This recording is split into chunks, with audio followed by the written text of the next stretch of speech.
ഇത് ശരിക്കും പറഞ്ഞാൽ ഒരു ഡ്യുവൽ മെന്റർഷിപ്പാണ് ഇവിടെ നിങ്ങൾക്ക് പ്രൊവൈഡ് ചെയ്യുന്നത്. അതായത് ഈ ഒരു ഇലക്ട്രിക്കൽ ഫൗണ്ടേഷൻ ബാച്ചിൽ നിങ്ങളുടെ സംശയങ്ങൾ ക്ലിയർ ചെയ്യുന്നതിന് വേണ്ടി ഇലക്ട്രിക്കൽ എഞ്ചിനീയറിംഗ് പഠിച്ചതിന് ശേഷം ഒരു സർക്കാർ ജോലിയാണ് നിങ്ങളുടെ ലക്ഷ്യമെങ്കിൽ നിങ്ങൾ ഈ വീഡിയോ പൂർണ്ണമായിട്ടും കാണുക. 2025 ബിടെക് പാസ് ഔട്ട് ആകാൻ പോകുന്ന ആളുകളും കഴിഞ്ഞ വർഷങ്ങളിലൊക്കെ ബിടെക് പാസ്സായിട്ടുള്ള ആളുകളും അവരെല്ലാവരുടെയും ഒരു ആഗ്രഹം എന്ന് പറയുന്നത് തീർച്ചയായിട്ടും ഗവൺമെൻറ് സെക്ടറിൽ ഒരു ജോബ് നേടിയെടുക്കുക എന്നുള്ളത് തന്നെയാണ്. മുൻ വർഷങ്ങളിൽ ഏറ്റവും മികച്ച റിസൾട്ട് ഉണ്ടാക്കിയിട്ടുള്ള ഒരു പ്ലാറ്റ്ഫോമാണ് എൻട്രി എന്ന് പറയുന്നത്. ഇതിൽ തന്നെ എടുത്തു പറയാനുള്ളത് അസിസ്റ്റന്റ് പ്രൊഫസർ റാങ്ക് ലിസ്റ്റാണ്. ആദ്യ 10 റാങ്കിൽ 5 പേരും എൻട്രിയുടെ ഉദ്യോഗാർത്ഥികളായിരുന്നു. അതേപോലെ KSEBയുടെ സബ് എഞ്ചിനീയർ റാങ്ക് ലിസ്റ്റ് നമ്മൾ നോക്കുകയാണെന്നുണ്ടെങ്കിൽ 200-ലധികം ഉദ്യോഗാർത്ഥികളാണ് എൻട്രിയുടെ ഗോൾഡ് ബാച്ചിൽ നിന്ന് മാത്രം സെലക്ട് ആയിട്ടുണ്ടായിരുന്നത്. അതേപോലെ തന്നെ KSEBയുടെ അസിസ്റ്റന്റ് എഞ്ചിനീയർ റാങ്ക് ലിസ്റ്റിൽ ആദ്യത്തെ 300 റാങ്കുകളിൽ 1/3 പേരും എൻട്രിയിലെ ഉദ്യോഗാർത്ഥികളായിരുന്നു. അങ്ങനെ റിസൾട്ട് കൊണ്ട് എല്ലാ അർത്ഥത്തിലും ഞെട്ടിച്ചിട്ടുള്ള ഒരു പ്ലാറ്റ്ഫോം തന്നെയാണ് എൻട്രി ആപ്പ് എന്ന് പറയുന്നത്. അപ്പോൾ ഞാൻ ആദ്യമേ റിസൾട്ടിനെ കുറിച്ച് പറയാനുള്ള കാരണം തീർച്ചയായിട്ടും നിങ്ങൾക്ക് മുന്നിൽ ഈ ഒരു കാര്യം പ്രസന്റ് ചെയ്യാൻ 2025 ഒരു സർക്കാർ ജോലി എന്ന സ്വപ്നം കാണുന്ന മുഴുവൻ ഉദ്യോഗാർത്ഥികളെയും അഡ്രസ്സ് ചെയ്യാൻ എലിജിബിൾ ആയിട്ടുള്ള ഒരാളാണ് എന്നുള്ള നിലയിലാണ് ഞാൻ ഈ ഒരു കാര്യം നിങ്ങൾ മുന്നിൽ പറഞ്ഞിട്ടുള്ളത്. വളരെ അഭിമാനത്തോടു കൂടിയാണ് എൻട്രി ഈ റിസൾട്ടുകൾ നിങ്ങൾക്ക് മുമ്പിൽ പ്രസന്റ് ചെയ്തിട്ടുള്ളത്. അപ്പോൾ എനിക്ക് നിങ്ങളെടുത്ത് പറയാനുള്ളത്, നിങ്ങളൊരു സർക്കാർ ജോലിയാണോ ഉദ്ദേശിക്കുന്നത്? എന്തെല്ലാമാണ് ഒരു സർക്കാർ ജോലി ലഭിക്കുന്ന സൗകര്യങ്ങൾ എന്നതിനെക്കുറിച്ച് നിങ്ങൾ മനസ്സിലാക്കണം. അതായത് ഒരു ഗവൺമെൻറ് സെക്ടർ ജോബിൽ വരുന്ന സമയത്ത് നിങ്ങൾക്ക് ലഭിക്കാൻ പോകുന്ന ആ ഒരു വർക്ക് ലൈഫ് ബാലൻസും അതേപോലെ തന്നെ ആ ജോലിയിൽ നിങ്ങൾക്ക് ലഭിക്കുന്ന ഒരു സെക്യൂരിറ്റി എന്ന് പറയുന്നത്, അതായത് ഒരിക്കലും നിങ്ങൾ ടാർഗറ്റ് ബേസ്ഡ് ആയിട്ട് വർക്ക് ചെയ്യേണ്ടി വരില്ല. നിങ്ങൾക്ക് ഒരുപാട് റഷ് ആയിട്ടുള്ള വർക്കുകൾ ചെയ്യേണ്ടി വരില്ല.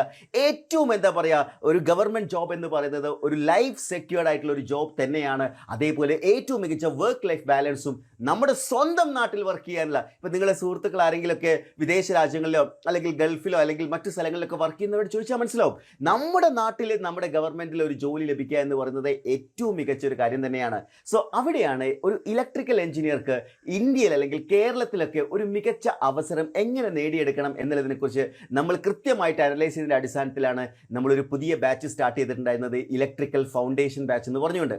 അപ്പോൾ ഈ ഒരു ഇലക്ട്രിക്കൽ ഫൗണ്ടേഷൻ ബാച്ചിൻ്റെ 3ാമത്തെ ബാച്ചാണ് നമ്മൾ സ്റ്റാർട്ട് ചെയ്യാൻ പോകുന്നത്. അപ്പോൾ എന്താണ് ഇലക്ട്രിക്കൽ ഫൗണ്ടേഷൻ ബാച്ച്, എന്തിനു വേണ്ടിയാണ് നമ്മൾ ഈ ഒരു ബാച്ച് സ്റ്റാർട്ട് ചെയ്യുന്നത് തുടങ്ങിയ കാര്യങ്ങളാണ് നമ്മൾ ഈ ഒരു സെഷനിൽ നമ്മൾ ഡിസ്കസ് ചെയ്യാൻ പോകുന്നത്.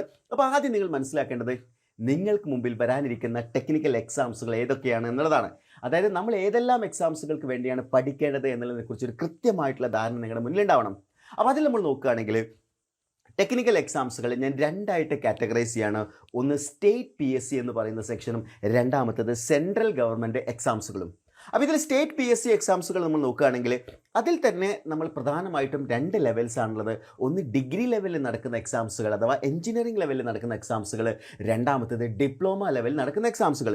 ഇത് കൂടാണ്ട് തീർച്ചയായിട്ടും ITI ലെവൽ എക്സാംസും ഉണ്ട്. അത് ഞാൻ ഡിപ്ലോമ ലെവലിൻ്റെ അണ്ടറിൽ തന്നെയാണ് ഡിസ്കസ് ചെയ്യുന്നത് എന്ന് മാത്രം. അപ്പോൾ ഞാൻ പറഞ്ഞു വരുന്നത് ഈ ഡിഗ്രി ലെവൽ എക്സാംസുകളിൽ ഏതെല്ലാം പോസ്റ്റുകളിലേക്ക് നിങ്ങൾക്ക് അപ്ലൈ ചെയ്യാം എന്നുള്ളതാണ്. അപ്പോൾ അങ്ങനെ നോക്കുകയാണെങ്കിൽ അതിൽ KSEBയുടെ അസിസ്റ്റന്റ് എഞ്ചിനീയർ, KSEBയിൽ മാത്രമല്ല PWDയിലുണ്ട്, അതേപോലെ തന്നെ മറ്റനേകം ഡിപ്പാർട്ട്മെൻറ്റുകളിൽ എന്ത് ചെയ്യുന്നുണ്ട്, അസിസ്റ്റൻറ്റ് എഞ്ചിനീയർ തസ്തികയിലേക്ക് നോട്ടിഫിക്കേഷൻ വരാറുണ്ട്.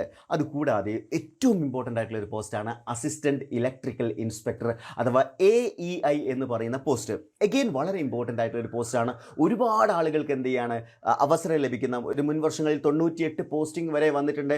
കഴിഞ്ഞ പ്രാവശ്യം റാങ്ക് ലിസ്റ്റിൽ അത്രത്തോളം വന്നിട്ടില്ല. ഒരു പക്ഷേ അടുത്ത തവണ ഇതിൽ കൂടുതൽ വരാൻ സാധ്യതയുള്ള ഒരു എക്സാമാണ് അസിസ്റ്റൻറ്റ് ഇലക്ട്രിക്കൽ ഇൻസ്പെക്ടർ എന്ന് പറയുന്നത്. അതേപോലെ തന്നെ ലെക്ചർ ഇൻ പോളിടെക്നിക് ഏറ്റവും ബ്യൂട്ടിഫുൾ ആയിട്ടുള്ള ഒരു പോസ്റ്റാണ്. എല്ലാ ബിടെക് കഴിഞ്ഞ ഉദ്യോഗാർത്ഥികളും ഫസ്റ്റ് ക്ലാസ് വേണമെന്നുള്ളൊരു കണ്ടീഷൻ ഉണ്ട്.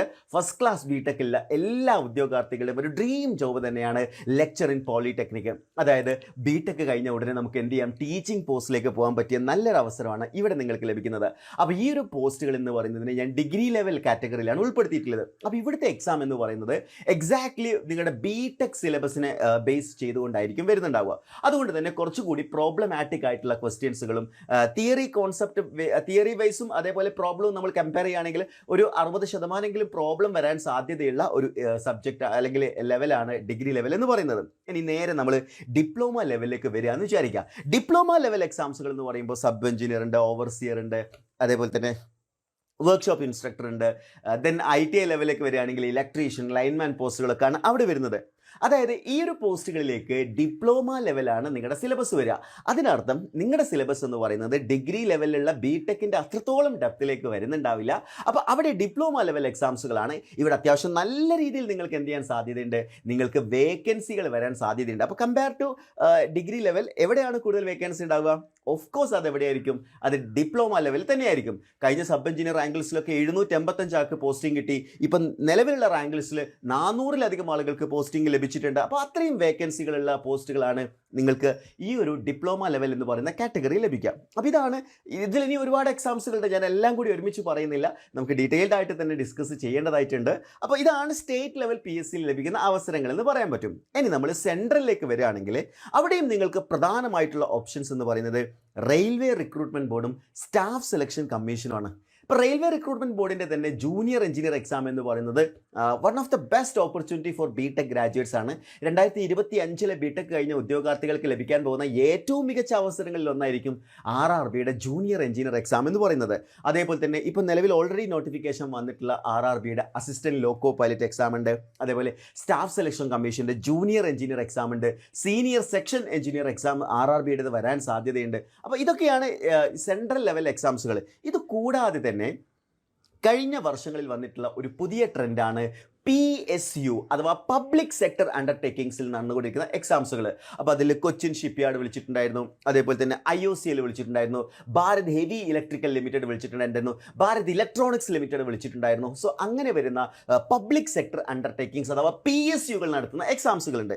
ഇനി കുറച്ചുകൂടി ലെവൽ കൂടിയിട്ട് ഇപ്പോൾ നിങ്ങൾ പഠിക്കാൻ തയ്യാറാണെങ്കിൽ നിങ്ങൾക്കുള്ള ബെസ്റ്റ് ഓപ്പർച്യൂണിറ്റി, അതായത് ഡിസ്കസ് ചെയ്തതിൽ വെച്ച് ഏറ്റവും പ്രധാനപ്പെട്ട ഓപ്പർച്യൂണിറ്റി അത് ഗേറ്റും IAS തന്നെയാണ്. അപ്പോൾ ഗേറ്റ് IAS എക്സാംസുകളെ കുറിച്ച് പറയുമ്പോൾ ഓഫ് കോഴ്സ് നിങ്ങൾക്ക് എല്ലാവർക്കും അറിയാം, ഇന്ത്യയിൽ നടക്കുന്ന ഒരു ഇലക്ട്രിക്കൽ ഗ്രാജുവേറ്റിന് നടക്കുന്ന ഏറ്റവും വലിയ എക്സാംസുകൾ എന്ന് പറയുന്നതും ഏറ്റവും ഡെപ്തുള്ള എക്സാംസും ഏറ്റവും കോമ്പറ്റീഷനുള്ള എക്സാംസും അത് ഗേറ്റും IAS എക്സാംസുമാണ്. നിങ്ങൾ അതിന് പൊട്ടൻഷ്യലുള്ള ഒരാളാണെങ്കിൽ നിങ്ങൾ ട്രൈ ചെയ്യേണ്ടത് ഈ ഒരു പോസ്റ്റുകളിലേക്ക് തന്നെയാണ്. അപ്പോൾ നിങ്ങൾക്കൊരു സംശയം ഉണ്ടാവും, ഇതിലേത് ചൂസ് ചെയ്യണം എന്നുള്ളത് അല്ലേ?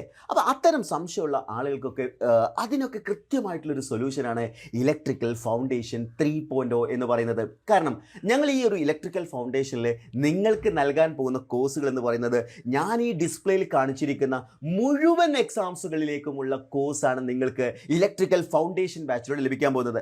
അതായത് നമ്മൾ ഓരോ കോഴ്സ് വൈസ് ആയിട്ട് നമ്മൾ പർച്ചേസ് ചെയ്യുകയാണെങ്കിൽ നമുക്കാവുന്നത് വളരെ വലിയൊരു പ്രൈസ് ആയിരിക്കും. എന്നാൽ നിങ്ങൾക്ക് ഏറ്റവും അഫോർഡബിൾ ആയിട്ടുള്ള പ്രൈസിലാണ് നമ്മൾ എന്ത് ചെയ്തിട്ടുള്ളത്, ഈ ഒരു ഇലക്ട്രിക്കൽ ഫൗണ്ടേഷൻ ബാച്ച് സെറ്റ് ചെയ്തിട്ടുള്ളത്. അപ്പോൾ ഇലക്ട്രിക്കൽ ബിടെക് കംപ്ലീറ്റ് ചെയ്ത മുഴുവൻ ഉദ്യോഗാർത്ഥികൾക്കും ഇതൊരു മികച്ച അവസരമാണ്. കാരണം നിങ്ങൾക്ക് ഏത് എക്സാം വേണമെങ്കിലും ചൂസ് ചെയ്യാം. അതായത് നമ്മൾ ഒരു എക്സാം പഠിച്ചുകൊണ്ടിരിക്കുന്ന സമയത്ത് ഇപ്പോൾ നിങ്ങൾ RRB ജൂനിയർ എഞ്ചിനീയർ പഠിച്ചുകൊണ്ടിരിക്കുമ്പോഴായിരിക്കും ഒരു പക്ഷേ ഏതെങ്കിലും ഒരു PSC എക്സാംസ് വരിക, അപ്പോൾ നമ്മൾ അതിലേക്ക് പോകേണ്ടി വരും. അപ്പോൾ അതെല്ലാം ഒഴിവാക്കുന്നതിന് വേണ്ടിയിട്ടാണ് നമ്മൾ കൃത്യമായിട്ട് സിസ്റ്റമാറ്റിക് ആയിട്ട് ഏറ്റവും മികച്ച അധ്യാപകരുടെ ഏറ്റവും മികച്ച ക്ലാസ്സുകളിലൂടെയാണ് നമ്മൾ ഇലക്ട്രിക്കൽ ഫൗണ്ടേഷൻ ബാച്ച് തയ്യാറാക്കിയിട്ടുള്ളത്. അപ്പോൾ എന്തെല്ലാമാണ് ഇതിലുള്ള ഫീച്ചേഴ്സ് എന്നുകൂടി നമുക്ക് നോക്കി നോക്കാം. അപ്പോൾ നമ്മൾ ഫീച്ചേഴ്സ് നോക്കുകയാണെങ്കിൽ ഒന്നാമത്തെ കാര്യം എന്ന് പറയുന്നത് പേഴ്സണൽ മെൻറ്റർഷിപ്പ് തന്നെയാണ്. ഇത് ശരിക്കും പറഞ്ഞാൽ ഒരു ഡ്യുവൽ മെൻറ്റർഷിപ്പാണ് ഇവിടെ നിങ്ങൾക്ക് പ്രൊവൈഡ് ചെയ്യുന്നത്. അതായത് ഈ ഒരു ഇലക്ട്രിക്കൽ ഫൗണ്ടേഷൻ ബാച്ചിൽ നിങ്ങളുടെ സംശയങ്ങൾ ക്ലിയർ ചെയ്യുന്നതിന് വേണ്ടി കൃത്യമായിട്ടുള്ള ഡൗട്ട് ക്ലിയറൻസിന് വേണ്ടിയിട്ട് നിങ്ങൾക്കൊരു മെൻറ്റർ ഉണ്ടാവും. അതുകൂടാതെ ഏതൊരു കോമ്പറ്റീറ്റീവ് എക്സാംസിലും നമ്മൾ ഡൈവേർട്ടായി പോകാൻ സാധ്യതയുണ്ട്, നമ്മുടെ കൺസിസ്റ്റൻസി കുറയാൻ സാധ്യതയുണ്ട്. ആ സമയത്ത് കൃത്യമായിട്ട് നിങ്ങളെ ഗൈഡ് ചെയ്ത് മോട്ടിവേറ്റ് ചെയ്ത് മുന്നോട്ട് കൊണ്ടുപോകാൻ മറ്റൊരു മെൻറ്റർഷിപ്പ് കൂടി നിങ്ങൾക്ക് പ്രൊവൈഡ് ചെയ്യുന്നുണ്ടാവും. അപ്പോൾ ഈ ഒരു സെക്കൻഡ് മെൻറ്റർഷിപ്പ് പ്രൊവൈഡ് ചെയ്യുന്നുണ്ടാവും ഞാനായിരിക്കും. അപ്പോൾ ഞാൻ പേഴ്സണലി ഓൾറെഡി ഒരു എക്സാം ക്ലിയർ ചെയ്ത ഒരാളായതുകൊണ്ട് തന്നെ ഈ ഒരു ട്രാക്ക് കൃത്യമായിട്ട് മനസ്സിലാക്കിക്കൊണ്ട് നിങ്ങളെ കൃത്യമായിട്ട് ഗൈഡ് ചെയ്യാൻ ഈ ഒരു ബാച്ചിൽ ഇലക്ട്രിക്കൽ ഫൗണ്ടേഷൻ ബാച്ചിൽ ഞാൻ പേഴ്സണലി നിങ്ങളെ മെൻറ്റർ ചെയ്യുന്നുണ്ടാവും. അതേപോലെ തന്നെ രണ്ടാമത്തെ ഫീച്ചർ എന്ന് പറയുന്നത് റെക്കോർഡഡ് ക്ലാസ്സസ് ആണ്. ഈ റെക്കോർഡഡ് ക്ലാസ്സസ് എന്ന് പറയുമ്പോൾ നിങ്ങൾ മനസ്സിലാക്കേണ്ടത് എല്ലാ കോഴ്സുകൾക്കും, അതായത് ഇലക്ട്രിക്കൽ കഴിഞ്ഞ ഒരു ഉദ്യോഗാർത്ഥിക്ക് ഇന്ത്യയിൽ എഴുതാൻ പറ്റുന്ന എല്ലാ എക്സാംസുകൾക്കുള്ള കോച്ചിങ് നമ്മൾ എന്ത് ചെയ്യുന്നുണ്ട്, റെക്കോർഡഡ് ക്ലാസ്സുകളായിട്ട് നിങ്ങൾക്ക് പ്രൊവൈഡ് ചെയ്യുന്നുണ്ട്. സോ നിങ്ങൾക്ക് അത് ചൂസ് ചെയ്യാം. നിങ്ങൾക്ക് ഏത് സമയത്ത് വേണമെങ്കിലും ഏത് കോഴ്സ് വേണമെങ്കിലും പഠിക്കാവുന്ന രീതിയിൽ മുഴുവൻ കോഴ്സസും ഏറ്റവും മികച്ച ക്വാളിറ്റിയിൽ ഏറ്റവും അപ്ഡേറ്റഡ് ആയിട്ടുള്ള രീതിയിലാണ് നിങ്ങൾക്ക് ലഭിക്കാൻ പോകുന്നത്. അതേപോലെ തന്നെ റെക്കോർഡഡ് ക്ലാസ്സുകൾ മാത്രമല്ല എൻട്രിയുടെ സവിശേഷത എന്ന് പറയുന്നത്, അവിടെ നിങ്ങൾക്ക് കൃത്യമായിട്ടുള്ള ലൈവ് ക്ലാസ്സുകൾ ലഭിക്കുന്നുണ്ട്. റെക്കോർഡഡ് ക്ലാസ്സസിൽ ഹാൻഡിൽ ചെയ്തിട്ടുള്ള മികച്ച അധ്യാപകരുടെ തന്നെ ലൈവ് ക്ലാസ് കൂടി വരുന്ന സമയത്ത് നമ്മുടെ ഈ ഒരു ക്വാളിറ്റി എന്ന് പറയുന്നത്, നമ്മുടെ ഈ ഒരു കോഴ്സിൻ്റെ ക്വാളിറ്റി എന്ന് പറയുന്നത് അടുത്ത ലെവലിലേക്ക് നമുക്ക് ഉയർത്താൻ സാധിക്കും. ആൻഡ് ഓഫ് കോഴ്സ് എക്സാംസിൽ നിങ്ങൾക്ക് കൃത്യമായിട്ടൊരു സ്റ്റഡി നോട്ട്സിൻ്റെ ആവശ്യമുണ്ട്, അതും നമ്മൾ പ്രൊവൈഡ് ചെയ്യുന്നുണ്ട്. അതായത് ഓരോ ക്ലാസ്സുകൾ എടുക്കുന്ന സമയത്തും ആ ക്ലാസ്സിൻ്റെ സ്റ്റഡി നോട്ട്സുകൾ നിങ്ങൾക്ക് ലഭിക്കുന്നുണ്ടാവും. പിന്നെ എക്സാംസുകൾ ഇത് മാത്രം മതിയോ? പോരാ. നമ്മൾ പഠിച്ചത് എത്രത്തോളം എത്തിയിട്ടുണ്ട്, നമ്മുടെ പഠന നിലവാരം കൃത്യമായിട്ട് വിലയിരുത്തുന്നതിന് വേണ്ടിയിട്ട് AI പ്രോഗ്രസ് ട്രാക്കർ ഉൾപ്പെടെയുള്ള സംവിധാനങ്ങളോടുകൂടി ഏറ്റവും മികച്ച ടെസ്റ്റ് സീരീസ് ആണ്.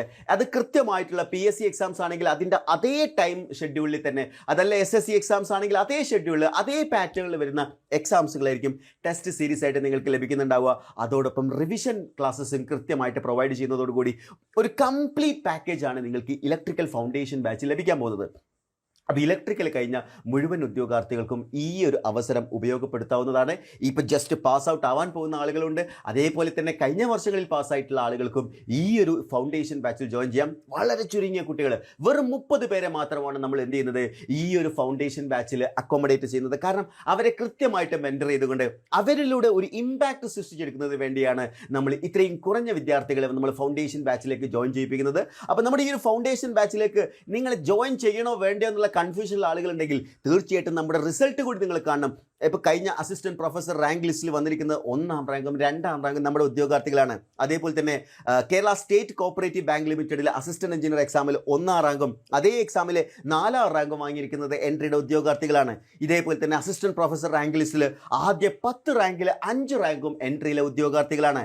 അതേപോലെ തന്നെ ഒരുപാട് എക്സാംസുകളിൽ 1ാം റാങ്കുകളും ആദ്യ 10 റാങ്കിൽ തന്നെ ഏറ്റവും മികച്ച റിസൾട്ടുകൾ കഴിഞ്ഞ കാലങ്ങളിൽ പ്രൊഡ്യൂസ് ചെയ്തിട്ടുള്ള ഒരു മികച്ച പ്ലാറ്റ്ഫോം എന്നുള്ള നിലയിൽ ഇലക്ട്രിക്കൽ ഫൗണ്ടേഷൻ ബാച്ചിൽ നിങ്ങൾക്ക് ധൈര്യമായിട്ട് ജോയിൻ ചെയ്യാം. എൻ്റെ പേഴ്സണൽ മെന്റർഷിപ്പോട് കൂടി നമുക്ക് ഈ കോഴ്സ് ഒരുമിച്ച് പഠിക്കാം. 2025 നിങ്ങളുടെ ഡ്രീം ജോബ് നേടുന്നത് വരെ ഞങ്ങളുണ്ടാവും നിങ്ങളോടൊപ്പം. ഞങ്ങളുടെ ഈ ഒരു ബാച്ചിൽ ജോയിൻ ചെയ്യുന്നതിന് വേണ്ടിയും കൂടുതൽ വിവരങ്ങൾക്ക് വേണ്ടിയും താഴെ കൊടുത്തിരിക്കുന്ന ഗൂഗിൾ ഫോം ഫില്ല് ചെയ്യുക. അതേപോലെ സ്ക്രോൾ ചെയ്തുകൊണ്ടിരിക്കുന്ന നമ്പറിൽ കോൺടാക്ട് ചെയ്താലും കൂടുതൽ ഇൻഫർമേഷൻസ് ലഭിക്കുന്നതായിരിക്കും. സോ എല്ലാവർക്കും ഒരു ഓൾ ദ ബെസ്റ്റ് വിഷയമാണ്.